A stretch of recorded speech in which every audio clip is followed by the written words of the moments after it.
Hi, friends. You're listening to the Ian Khan Show, and this is an Aftershock special episode. I'm speaking with a co contributor to the recent book Aftershock, and it's all about the future. It's all about what else is there to come. Today, I'm speaking with John Sanei, who's an author, speaker, and trend specialist who's fascinated with what it takes to activate the foresight needed to create an abundant future. John is a writer, he's an author, and really well known across futurist circles. Let's speak with John. Welcome to the Ian Khan Show. I have with me today one of the most renowned futurists that I've been following for a long time. And here we are, part of Aftershock that was put together by a friend, John Schroeder. I have with me today John Sanei, all the way from South Africa. John, welcome to the Ian Khan Show. How are you? Wonderful, man. Thank you so much for having me on. So we all undoubtedly are stuck right now, not just travel, that's a small part of what happens in everyday life, but in expressing ourselves, in doing what we do best, and that's helping other people, understanding the future, help create the possibilities. How's life for you in COVID-19? How has 2020 been for you? And then we'll talk about Aftershock. Well, how's 2020 been? Well, I got to be honest, like everybody else, a total surprise, if anything else. But once the dust settled from the shock of what is going on around us, and for the first time as humanity experiencing anything like this, I have found the space to be my most creative yet. I've had time to think like never before. I'm very fortunate to be able to have the sustenance around money and food and environment to keep me in a good state of mind, but really just started writing, really fascinated with how things are changing, how much more we can help people in a new world, because with any sort of crisis of this magnitude, there's always a renaissance that comes out of it, and to be part of the renaissance and help as many organizations restructure for what's coming. So I've had a fascinating time researching and watching and learning a whole bunch of new things, because I'm sure you'll agree that much of the work that we did before COVID-19 has become kind of irrelevant, because everything now has to come with a perspective of what COVID-19 has brought us as humanity. Absolutely. And let me tell you, I really find COVID-19 to be a big refresh. It's like, you press those refresh buttons and everything kind of goes back to a different normal that we didn't know. I kind of hate to disagree with the fact that everybody's calling this the new normal. I don't feel this is a new normal, because we're in a state of chaos, and chaos never stays forever. Traditionally, we haven't seen it. But I think we're just going through a transition. It's a leveler. It's a wake-up call. It's all those things that help us think more. 50 years ago, Alvin Toffler wrote Future Shock, and I have it somewhere here right behind me. And then our friend John Schroeder came along and said, hey, let's put together another book called Aftershock, which is 50 years after Toffler wrote his book. He talked about the future 50 years ago. I mean, it seems like a light year ago right now, given how fast we progressed in the last 10, 15 years. And Toffler wrote about many different things. He didn't write about pandemics a lot, but change is happening. And that's what's happening, right? You practice change. I've read your essay in here as well. It's amazing. I really love the insights that you've shared. Tell me a little bit about how did you end up, where you are today, and what was your journey, if you will, over the last few decades? Sure. Great question. I think I've always been an early adopter. I've always been able to see a trend just before somebody else was. That was just the way I'm inclined. I'm always looking for the fresh, the new. And so that was very easy for me, that part of it. And so I could connect these sort of invisible dots that other people couldn't. And in my book, Foresight, I talk about the fact that interior designers have a skill set that can connect looks and feels to make a place look like a home. I don't have that skill. And a great hairdresser can look at your face and say, look, the best haircut for you would be. I don't have that skill either.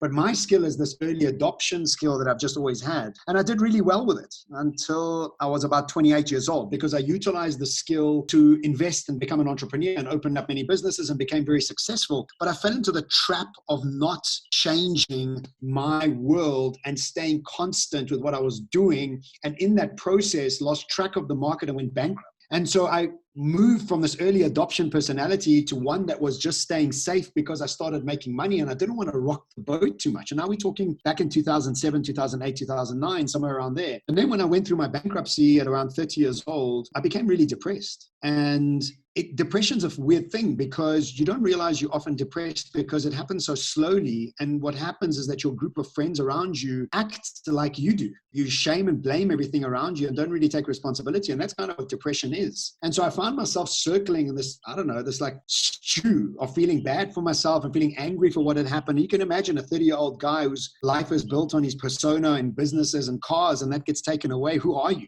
I mean, you're really just nobody, and you have to reinvent. And so I went on a very clear path of self-discovery. And that process, because I'm just the type of guy that I am, I'm incredibly ambitious and driven. And so I really dived deep into self-development and came out of it on the other side with a clear understanding of victim-victor, money consciousness, self-value, projection, the 5 laws of creating anything you want, from intention setting to allowance to law of attraction. So, and then I started diving deep into neuroscience, because I wanted to understand how I could even get more powerful as a being of creation. And what started happening is I realized that if I combine human psychology, neuroscience, and the future, you start getting a really beautiful mix. Because what usually happens is we tell people about the future, but they're scared of it and they're fearful of it. And the reason that is that they're stuck in their old psychology. They're stuck in their memories of their past successes. And so if you understand neuroscience, where you can untangle your past in order to create a real clean slate to create into the future with, you combine that with categorizing and contextualizing the future in a cool way, people then develop trust, they develop clarity, and they make decisions now with much more ease rather than being stuck in paralysis of analysis. Yeah, it's so rightly said. I love how you put it together. It's really like, you give somebody a box of Lego pieces and you tell them, go and create what you want to create. And I face this many times when people, and you should have faced this many times as well, but when people ask you with that tone of voice, so what does a futurist do? And they're expecting that you're going to say, well, I look into my crystal ball every night and then I predict and then I profit. But it's really not about that. It's about being able to take that box of Legos and saying, well, these are the possibilities. And there could be many possibilities. You can build so many different things. I really believe that people have access to those Lego blocks of their life, and they know their blocks more than anybody else so well, but they don't use it. They just feel confused that, hey, I can do nothing with these blocks because I don't know what to do with them. And that just, well, you see, that lack of clarity means that I'm so stuck in my past that I cannot identify with a new version of myself and my new capabilities. And so what happens is they Lego boxes in their memories. They haven't created a Lego box of the future, so they don't have clarity of what their new GPS coordinates are. And I often talk to companies and people in companies and say, look, instead of doing a to-do list, create a to-be list. Like, who do you want to be? How do you want to show up? In what sort of world do you want to be? And if you don't have those GPS coordinates, how do you know you ever arrive? I made a video a little while back and I said, why is it that most people can describe their next holiday in more detail than they can describe the future they want to live? And so, like, if you don't have that clarity, what do you think is going to happen? You're going to be stuck in your past. And so, yes, that's my unique flavoring. Like, if you had to think about a chef, but like Indian and Persian and Argentinian food that I'm putting together. And I guess the way I tell my stories and the way I do that is I like to combine those two, for people to take responsibility for the creation of their future rather than avoid it. Yeah, absolutely. Now, you've written quite a few books. You're obsessed with writing. You love writing, which is amazing. So we'll talk about some of your upcoming books. But I want to read something that you've written in Aftershock. And This is about really adding to what you're just saying. So, the quote is, hindsight is useful when you're looking for patterns, but a familiar past is only ever going to give you predictable ideas. And that's of no real use in our unreasonable, unfamiliar future. And that's what you're exactly talking about is, using the past, hindsight, foresight. You've written about the hindsight, foresight. Help us understand what these are. What is hindsight? What is foresight?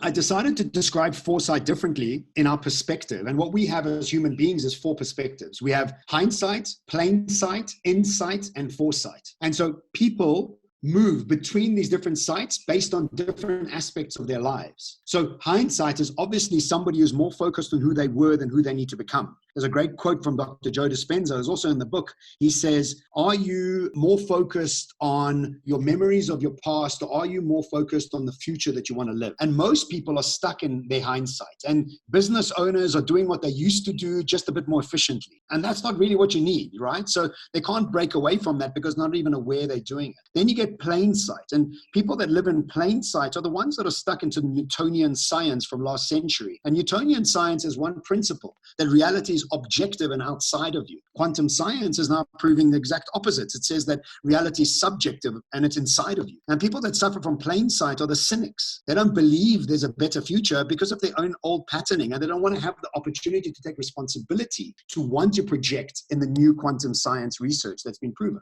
And then you get insight. And I think the biggest problem we have in the world today is people with insight. And what insight is, people with incredible levels of knowledge, clever people that are focused on being experts at yesterday's rules. And if you look at the rules and the people that run the world today, what are they? They've been trained in great universities and worked in corporate since the 80s. They're in their 60s and 70s, and they're excellent at the rules of yesterday. So they have incredible left brain power, but they're not adaptable, because people that live in the expert world, they're so expert in what they do, they can't be adaptable. It's focused on what they've known. And so what you get is you get foresight, which gives you this ability to be adaptable, flexible, and optimistic. And the two characteristics that I found through interviewing people around the world was they were, one, curious, and two, wise. Curiosity means I follow what shines brightest for me, what makes me most excited, what gives me access to most of my energy, what makes time disappear. What wisdom is healing your past, so you're not expecting and channeling same patterns over and over and over in your life, where you focus on accomplishment, not purpose. And so many people are accomplished but never reach their purpose. So they're miserable in their high-paying jobs with their fancy cars. So what you want for the human of the future is somebody with foresight, adaptability, and flexibility, that's curious and wise. And in this way, you can now become a superhero of the future, because now you're adaptable naturally, and you become highly specialized in your skill because you love it. And so I use myself as an example. You know, I've never studied anything that I'm teaching. This is all self-taught, all based on my own fascination. I, in fact, never even went to university. I now lecture at universities based on my own curiosity and wisdom. Incredible. You've written in the book In Aftershock as well, and you've mentioned Alan Watts, who said it's, a person who's wise always unlearns. You've got to be able to unlearn. Right. And when the glass is full, I mean, what do you put in it? People's minds are so full of news, media, TikTok, YouTube videos. And so how do you expect the world around you to be different when you're not putting in that effort, that input? So I think it's really important that people procreate. They actually take action towards building this better tomorrow that they want and that they're envious of. Whether it's money, it's fame, it's health, it's whatever you are, just have a direction. Yeah, it's but remember, compound interest is created from helping. If you're just helping yourself through the process, it doesn't have any compound interest, because it's just me. Yeah. And so I think really the future is about this collaborativeness. Instead of competition, we should be cooperating. Yeah. We have a very intelligent consumer, and the more intelligent he or she becomes, the better solutions we need to have. And the better solutions are brought through cooperation, not competition. So I really think that this COVID reset is a wonderful opportunity for us to develop a new way for us to interact, because we've got an abundance of a lot of things in the world. And I'm sure Jeremy Rifkin's work around the zero marginal cost society, where many things become free eventually. So now that we've got this abundance, how do we restructure? And that's what fascinates me most, is like really how to collectively dream about what we can create. I've seen some really nice and progressive governments, especially in the UAE. Progressive because they do a lot of things that are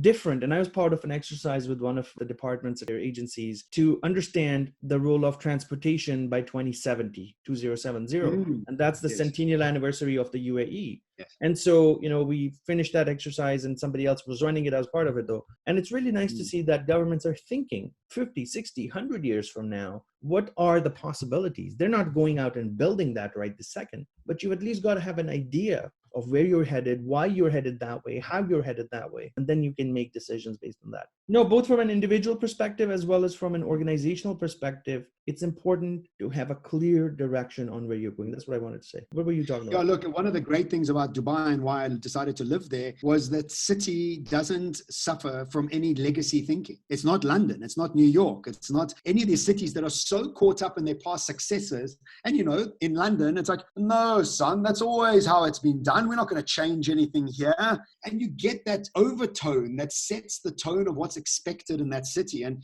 Dubai has no past. It is starting on a clean slate. And that's why I love it so much. There's an energy of anything is possible there. And it's a wonderful place to live. And for the moment, it's a hub that connects me to everywhere else. But we'll see how everything actually resets after COVID and see what happens after that and what sort of travel restrictions we'll have. Yeah, I mean, personally, I'm just expecting maybe a couple of months of complete lockdown, and hopefully things will start getting better. But let's talk about your books. You're writing a lot, as I said before. You mentioned it before we got started. Tell me a little bit about your journey as a writer and helping others understand the future, especially through your new series that's coming out. Well, thanks so much. I failed school. I wasn't really good at school, and English was one of my worst subjects. And what I started to realize is I became so impassioned and so enthralled in what I was researching. And I was in automatic response. It almost was, like Feng Shui has a great principle. It says, in order to bring anything new into your life, you need to get rid of the old. And it was almost like I had this massive brain release after writing my first book. And what it did was it got me ready for more information. It almost like was such a download of information that was sitting inside my head for so long. And so I decided to make one of my presentations into a book. And that's how the journey began. And I work with a copywriter because I've got a lot of ideas going on and a whole lot of different subjects. So I have a thinking partner that is a much better writer than me. And so we share and talk continuously. And I'm writing and voice noting. And then it comes into a book format and we chisel and chisel and chisel away. And then it becomes a book. And also every book that I've written, and I've written 3 books in the last 3 years. And what I've decided to do is write a book a year, because what it does, it forces me to become a researcher and really fascinated with something, because the best way to learn something is to teach it. And when I put myself under that sort of pressure, I really get new information, new stories, and a new uptake on my brand and what I'm speaking about to audience. So what I was doing before COVID-19 was writing my 4th book. And unfortunately, COVID-19 happened. Fortunately, it happened. And I decided that my 4th book wasn't that relevant, because now everything needs to be framed with COVID-19. And when I settled into my parents' farm and took a couple of days to breathe, I realized this urge to want to get something out was really strong inside me. So I started writing a trilogy. Yeah. And the reason I've decided to write a trilogy of ebooks, and again, why I've decided to write an ebook, is because I think things are changing at such a rapid pace. Who's got time to write a 40,000 word book right now when things are changing, waiting for it to print, etc., etc. So I decided to write Future Now, Future How, and Future Next. And Future Now is about the mental state that we need to have in the now to develop the future. Future How is about the new economic system that I'm suggesting, that I'm starting to see in many other sort of people around the world are talking about a new economic system, a new capital. And the 14th century saw the devastation of the Black Plague. And after the Black Plague, it triggered the end of feudalism. And feudalism then, by its ending, started the Italian Renaissance. So I think we have a perfect situation to reset our economic system. And then Future Next will be the next trends that I'll be tracking, which are changing minute by minute. So we know we're in the process of writing those 3 at the moment. Excellent. I love it. John, you've got so many different ideas. You've worked with so many organizations. You've helped so many organizations. And of course, in addition to what you've done already, Aftershock, which joins you and me together and 50 other 100, I think. Yeah. Joins all of us together into creating a body of work that will live for a long, long time. And the more we are scientists, many of them are not even into foresight, but they do things that are really radical. And it's really nice to be in a group of people who do this, because it keeps us stimulated. It's a huge privilege for me. I've got to be honest. I'm a self-taught guy, and I see people like you and doctors, and I'm like, wow, I'm so chuffed with it, So it's really great for me. But sorry, I interjected. It's my honor. I am honestly humbled at every conversation that I have as part of my podcast. I want you to give our viewers the formula that you think is going to help them succeed, help them unlock their potential, have a better financial life, health, wealth, wellness, whether it's reading a book a week. What are these subtle things people can do to create change? Like literally the action points of the habits that they should build. What's your take on it? How do you think people can change their tomorrow? Well, look, our state is who we are. How we perceive and project into reality is actually who we are. We like to think we're somebody else, but if, we're not coming at the day with the right state, we just aren't ourselves to our full potential. So the way I go about it is I break my life down into emotional, physical, and mental. And throughout the day, I have 2 meditation pit stops, one when I wake up in the morning and one before I go to sleep. It's killed my social life, but that's a whole other story. I also journal quite extensively, and that takes care of my emotional state, and I have a coach. And then when it gets to mental states, I break up my day into what am I learning, how am I growing, and when am I chilling, so that I have a very clear distinction between three aspects of my day, and that keeps me active. And ultimately, and finally, physical. I do 2 20-minute workouts a day because I really want to be able to have the most focus and the most sort of flexibility in the way I think. So all of that together, the most important thing I think we need to do is become curious about why we're here on earth. And as Mark Twain said, the 2 most important days of your life are when you're born and when you find out why. Figure out why you're here, get busy, getting curious with that topic, add value to the world, and watch your life become magical. Because when you become unique and authentic in what you do, the energy you have access to is endless. Your creativity is endless. And all of a sudden, you become a specialist in what you do just based on your fascination with the subject. And people pay for you to travel around the world and tell them stories. I mean, Ian, what sort of life are we living? It's a fascinating world that people get paid to do that. And lucky us that we do, but based on curiosity and making sure that your emotional, physical, and mental state are focused. Absolutely. I want to make it clear to everybody that it's a lot of work to do that initially. When you're even getting started, it looks impossible. Like when you tell people to do these things, it just seems like so much to do that. Oh, I don't want to do that. It seems like so much work, and I don't want to read, and I don't want to start journaling. But once you overcome that initial hump, you're over the first speed bump, then things become smoother. You get into a free flow state. It becomes a part of your life. And that's why people like yourself and many other, you and me and all of us, we travel a lot, but then it's part of our life and it becomes the new normal for us. Or we speak at events, or you're writing a book. The first book is the most toughest. It's just impossible to write the first book. But then the second one is easier. The third one, it becomes a little bit more easy. Look, Ian, I think what happens is that your discipline is created once you've decided who you want to be. If you haven't decided who you want to be, then you'll always be lazy. You'll always need motivation. You'll always snooze your alarm clock. But once you've decided who you want to be and you work backwards from that, you up 5 minutes before your alarm clock goes. You'd look forward to your journal. You look forward to your meditation because you've got a long-term view of what you're trying to achieve. And again, it becomes clear that the more clarity you have on who you want to be, it becomes easier. So whether you're a futurist or a teacher or a physical fitness person, it's just is a human thing that's required, And so this is something I take my clients through a lot, It's like the emotional, the perspective, as well as the future sort of categorization and contextual. Yeah, absolutely. I put a lot of emphasis on actually doing the thing that'll take you forward, execution of your ideas, putting the pen to paper when it's writing that book. And I think it's just one point that is so undermined, and people think and they dream and they believe and they want all these things, but they don't action. You've got to act, stumble and fall, fail forward. Les Brown and so many other people just say, just fail forward, just do the thing that you need to do. John, tell us a little bit about one final thing. Where can people find you? Where can they look up your work? Where can they buy your books or have access to them? Do you have a mailing list people can sign up to or something? Yeah, thank you so much. Out of the 7.5 billion people in the world, I am the only John Sanei. I mean, what are the chances of that? And so I'm the only John Sanei in Google and on Facebook and on LinkedIn. It's JohnSanei. And I'm constantly sharing information that I'm researching. I find it solidifies better into my mind when I make a vlog about it or a blog about it. So please follow me on any of those. My books are available on Audible, on Amazon, on Kindle. There's a mailing list you can join. All of the above. Just look forward to sharing as much as I can and adding as much value as possible. Alrighty. Thank you so much, John Sanei. Thank you so much for being part of the Incon show. And Aftershock is available on Amazon, as far as I know. And please grab a copy of this. Everybody who's watching this, it's really an incredible read. And you can also read about what John thinks and how he thinks right here in this book. Thank you so much, John. You take care. Thank you. And we'll talk again. Thank you, brother. Ciao. Thank you. Hey friend, this is Ian Khan. If you liked what you saw on my video, then please subscribe to my YouTube channel and be inspired every single day with innovative content that keeps you fresh, updated, and ready for the future. For more information, also visit my website at iankhan.com.